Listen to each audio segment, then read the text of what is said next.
মাননীয় স্পিকার, আপনি জানেন আজকে আমরা যখন এখানে দাঁড়িয়ে কথা বলি তখন আমাদেরকে এটা ভাবতে হচ্ছে যে আমরা কথা বলতে গিয়ে আবার বিগত 17 বছরের কোনো একটা বৈষম্যের মধ্যে পড়ে যাচ্ছি কিনা। কিন্তু আমাদেরকে এটা ভাবতে হচ্ছে, আমরা যখন এখানে দাঁড়িয়ে কথা বলছি, আমাদের কথা বলার সময় শহীদ শরীফ ওসমান হাদি ইনসাফের পক্ষে কথা বলার সময় বলেছিল, আমার প্রতি যে জুলুম করবে আমি তার সাথেও ইনসাফ করতে চাই। আমরা লক্ষ্য করেছি এই সরকার প্রতিষ্ঠিত হওয়ার পর শরীফ ওসমান হাদির ব্যাপারে তার বিচারে কতটুকু কার্যকারিতা নিয়ে এসেছে তা আমরা এখন পর্যন্ত জানতে পারিনি। আমার মনে হয় আমরা সংবিধান নিয়ে ঘাটাঘাটি করতে করতে যদি সংবিধানই আমাদের রক্ষা করতে পারত, তাহলে সংবিধান আমাদেরকে বলে দিত যে আমাদের সেদিন বালু ট্রাক সরানোর ক্ষেত্রে সংবিধানের পৃষ্ঠা আমাদেরকে খুঁজতে হতো। সংবিধান যদি আমাদেরকে রক্ষা করতে পারত, তাহলে 72-এর সংবিধানের আলোকে আজকে আমাদের এখানে থাকার কথা না, আমি শফিকুল ইসলাম মাসুদ আমার এখন জেলখানায় থাকার কথা। সংবিধান যদি মানতে হতো, তাহলে আমাদের মাননীয় প্রধানমন্ত্রী বাংলাদেশে থাকার কথা না, অন্য দেশের বাইরে থাকার কথা। সংবিধান মানতে হলে বর্তমান স্বরাষ্ট্রমন্ত্রীর এখন দেশের বাইরে থাকার কথা ছিল। সংবিধান মানতে হলে যে বাচ্চাদেরকে আজকে এখানে শিক্ষা দেওয়া হচ্ছে, দীক্ষা দেওয়া হচ্ছে, কিংবা তাদেরকে কোনো কোনো ক্ষেত্রে জাসদের সাথে তুলনা করা হচ্ছে, সেই বাচ্চাদের নিয়েই আমরা এই সরকার দলের লোকদেরকে, সরকার দলের সম্মানিত নেতৃবৃন্দকে আমরা চোখের পানিও ফেলতে দেখেছি। আবার কাউকে কাউকে কথা বলতেও শুনেছি যে এই সমস্ত বাচ্চাদের, আমরা তাদের শিক্ষার্থীদের আন্দোলনের সাথে আমাদের কোনো সম্পর্ক ছিল না। আমরা খুব লজ্জিত হই মাননীয় স্পিকার, আমাদের এই বর্তমান সময়ে আমরা যদি এটা খেয়াল করি যে আমাদের বাংলাদেশের এই বর্তমান প্রেক্ষাপটটা নতুন করে এখন যে গণভোটের যে আজকে ন্যায্যতা অন্যায্যতা, সাংবিধানিক পৃষ্ঠা, লাইন, অক্ষর, দাড়িকমা আমাদেরকে শেখানোর চেষ্টা করা হচ্ছে, যদি সেটা হতো তাহলে বাংলাদেশ জাতীয়তাবাদী দলের সম্মানিত মহাসচিব তিনি কয়েক হাজার পুলিশের বেষ্টনীর মাঝখানে একা একটা মোবাইল নিয়ে তাকে আমরা দাঁড়িয়ে থাকতে দেখেছি, তখন সংবিধান আমাদেরকে রক্ষা করতে পারে নাই। কারণ স্পিকার, আমি 350 মামলা নিয়ে 7 মাসের ব্যবধানে, আপনিও আমার 2-1টা মামলাতে আপনি আমাকে সহযোগিতা করেছেন, সেটা এই সুযোগে ধন্যবাদ জানাতে চাই। আমার 350 মামলা জামিন করতে 7 মাস সময় লেগেছে, আমার বের হতে সময় লেগেছে 4.5 বছর। আমি সেই 4.5 বছরে 3 বার রিয়ারেস্ট হয়ে 2 বার গুম হয়েছি।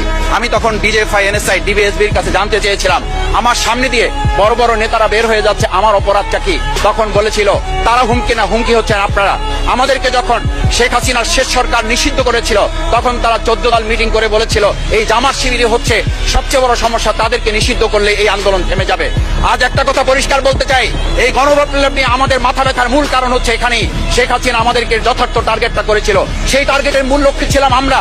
আমাদেরকে বলা হয়েছিল একটা গুলি করলে একটা সরে বাকিগুলো লড়ে না, সেই লড়ে না লোকগুলো ছিলাম আমরা মাননীয় স্পিকার, যার কারণে আমাদেরকে তারা ভয় পায়। আমরা এখন বর্তমান সময় ভিডিও দেখতে পাই, এই শেখ হাসিনা বাইরে থেকে বলেছিল আমরা এই দলকে ভোট দিতে বললাম, আর সেই দল আমাদের সাথে আবার বিশ্বাসঘাতকতা করেছে।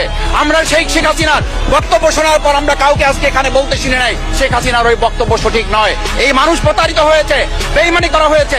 আবার যদি গণভোট, জুলাই সনদ নিয়ে এই জাতির সাথে প্রতারণা করা হয়, তাহলে মূল্য দিতে হবে শুধু নয়, আবার আমাদেরকে 17 বছরের সেই জেল জুলুম, নিপীড়ন, খুন খুনের জায়গায় আমাদেরকে ফিরে যেতে হবে। আমি মনে করি পরিষ্কার বক্তব্য, গণভোটের প্রতি সমর্থন না জানিয়ে জুলাই সনদকে যদি আজকে ইগনোর করা হয়, তাহলে আমাদেরকে কিন্তু আবার সেই গুম খুনের আয়না ঘরের দিকে আমাদেরকে ধাবিত করা হবে। আমি মনে করি গণভোটের বিরোধিতা করার অর্থ হচ্ছে আমরা আয়নাঘরকে সমর্থন করতে চাই। গণভোটের বিরোধিতা করা মানে হচ্ছে 70% মানুষকে আমরা অনিচ্ছভাবে তাদেরকে আবার ধিক্কার জানাতে চাই। আমি এখানে স্পষ্ট বলতে চাই, আপনারা যেমন 51% সমর্থন নিয়েছেন, 70% প্রায় জনগণ কিন্তু গণবিপ্লবের, গণভোটের পক্ষে তারা রায় দিয়েছে।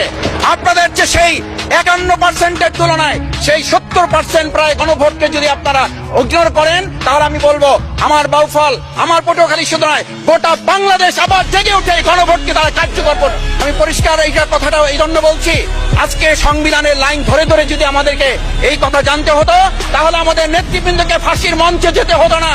আমার মতো ছোট মানুষের কাছে সে সময় ডিজে বাড়ির কাছে প্রস্তাব এসেছিল, আপনারা কি চান? মন্ত্রিত্ব চান, দেশ পরিচালনা চান, সবকিছু দেওয়া হবে, শুধু শেখ হাসিনার নীতিতে আপনারা আসেন। সেই নীতি তো ছিল 72-এর সংবিধান, সেই নীতি নিয়ে আজকে কেন এখানে এত কথা বলা হচ্ছে?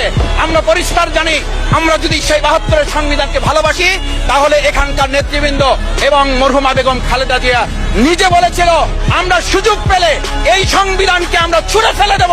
সেই সংবিধানের প্রতি আজকে বর্তমান সরকারি দলের কেন এত প্রেম জাগ্রত হয়েছে, এটা বাংলাদেশের মানুষের জানার অধিকার আছে।